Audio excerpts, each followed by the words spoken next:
नमस्कार दोस्तों, स्वागत है आपका फिर से एक नए वीडियो में। तो दोस्तों 8 सीपीसी यानी कि 8वें वेतन आयोग का बजट क्या होगा, मन में सवाल आता होगा। 10 दिसंबर 2025 की लेटेस्ट अपडेट निकल कर आई है, जहां पर 8वें वेतन आयोग का बजट बताया गया है। ठीक है, तो फिलहाल अपडेट में क्या है, पॉइंट बाय पॉइंट अपडेट को समझेंगे। तो यहाँ पर पहले आपको पॉइंट बता देता हूँ, उसके बाद वीडियो को बढ़ाते आगे। आज की अपडेट है 8वें वेतन आयोग पर जो बजट है वो क्या है, और वो भी 10 दिसंबर 2025 की न्यू अपडेट में। ठीक है, पहला पॉइंट है 8 सीपीसी का बजट क्या होगा। सेकंड पॉइंट है हमारा कि पेंशनर्स को लाभ और पीएमआर पेंशनर्स में बढ़ोतरी मिलेगी। ठीक है, और तीसरा पॉइंट है जो सबसे मेन हमारा क्वेश्चन है, 18 महीने का डीए बकाया का क्या हुआ, क्या अपडेट है।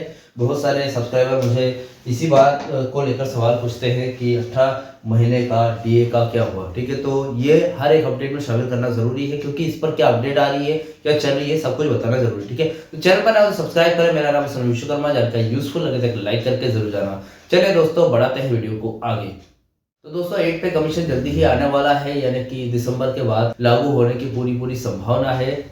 जैसे कि 2026 में हर 10 साल में होता है, 2026 में लागू होगा। ठीक है, वेतन आयोग जो बजट है उसके बारे में बात कर लेते हैं। पहला हमारा जो पॉइंट है, जो बजट है 2025 से 2026 से खासकर सैलरी वाले लोगों यानी कि जो सरकारी और प्राइवेट दोनों के लिए टैक्स में बड़ी राहत दी गई है। ठीक है, आपके लिए क्या, अगर आपकी सालाना इनकम 6 लाख तक है तो आपको टैक्स नहीं लगेगा। अगर आपकी सैलरी बढ़ गई है तो नए टैक्स स्लैब के हिसाब से आपको पहले से कम टैक्स देना होगा, जिससे आपकी हर महीने की सेविंग बढ़ जाएगी। ठीक है, अब यहाँ पर बहुत अच्छी बात है, 6 लाख रुपए आप कमाते हो साल के तो आपको टैक्स नहीं लगेगा। या फिर नए नियम के हिसाब से अगर आपकी सैलरी वेतन आयोग के बाद सैलरी में परिवर्तन होगा तो भी आपको टैक्स कम लगेगा, उससे आपकी सेविंग बढ़ेगी।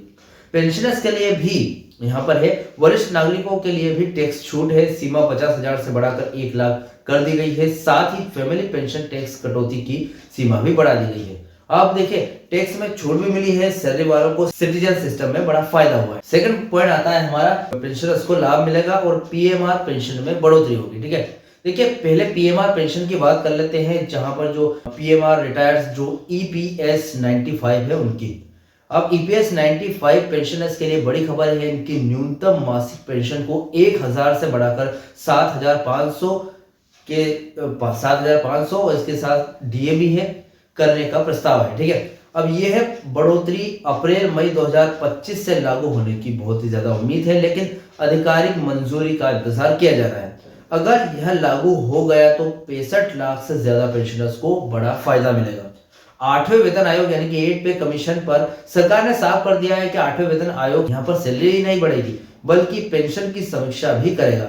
यह लाखों पेंशनर्स के लिए बड़ी राहत की बात है। मतलब 8 पे कमीशन पर भी एक अपडेट है, जहां पर जो पेंशनर्स का जिक्र 8 पे कमीशन में नहीं किया जाता था। मैंने बहुत सारे वीडियो में बताई ये बात। ठीक है, लेकिन यहाँ पर एक खबर आई है जहां पर सरकार ने साफ कर दिया है कि 8वें वेतन आयोग में पेंशनर्स को भी उतना ही फायदा होगा जितना कर्मचारियों को। ठीक है, अब इस आयोग की सिफारिशें 1 जनवरी 2026 से लागू हो सकती है।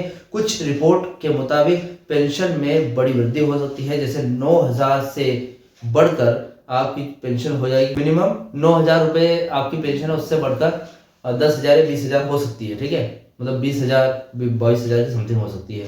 अब यहाँ पर 18 महीने के डीए का क्या हुआ वो देख लेते हैं। अब देखिए लेटेस्ट अपडेट ये है, केंद्र सरकार ने लोकसभा में साफ मना कर दिया था।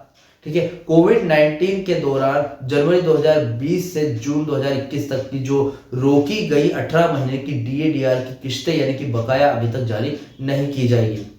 कारण यह है कि सरकार ने वित्तीय अस्थिरता यानी कि फाइनेंशियल इंस्टेबिलिटी का हवाला दिया है। अब उम्मीद यह है कि कर्मचारी संगठन लगातार उम्मीद कर रहे हैं, मांग कर रहे हैं, यहां तक कि कुछ मामलों में सुप्रीम कोर्ट में भी मुद्दा यहाँ पर लंबित है, ठीक है, पेंडिंग है वहां पर भी। हालांकि सरकार का आधिकारिक रुख यही है कि बकाया जारी करने की कोई भी योजना नहीं बनाई जा रही, यानी कि कोई भी अनाउंसमेंट नहीं होगा। फिलहाल बकाया मिलने की उम्मीद बहुत ही कम है, लेकिन कर्मचारी संगठन अपनी लड़ाई जारी रख रहे हैं। ठीक है, वेतन बजट टैक्स में बड़ी छूट मिली है भैया। उसके बाद ईपीएस 95 के लिए 7500 और डीए का प्रस्ताव भी है, और 8वें वेतन आयोग भी पेंशन की समीक्षा करेगा। ठीक है, अब यहाँ पर 18 महीने का डीए का बकाया जो है वो सरकार ने देने से मना कर दिया है, और जो सर्किट 568 और 631 है इसके बारे में पूरी तरीके से स्पष्ट अपडेट नहीं है अभी। ठीक है, तो फिलहाल ये थी 8 पे कमीशन से रिलेटेड कुछ अपडेट्स जो कि 10 दिसंबर 2025 की है और मुझे ये देना बहुत ही जरूरी था। ठीक है, तो फिलहाल इस अपडेट से रिलेटेड कोई भी डाउट क्वेश्चन वगैरह हो तो मुझे कमेंट बॉक्स में कमेंट कर सकते हैं और वीडियो अच्छा लगा तो वीडियो को लाइक कमेंट से जरूर करें। मिलते हैं दोस्तों नेक्स्ट वीडियो में। सी यू सून।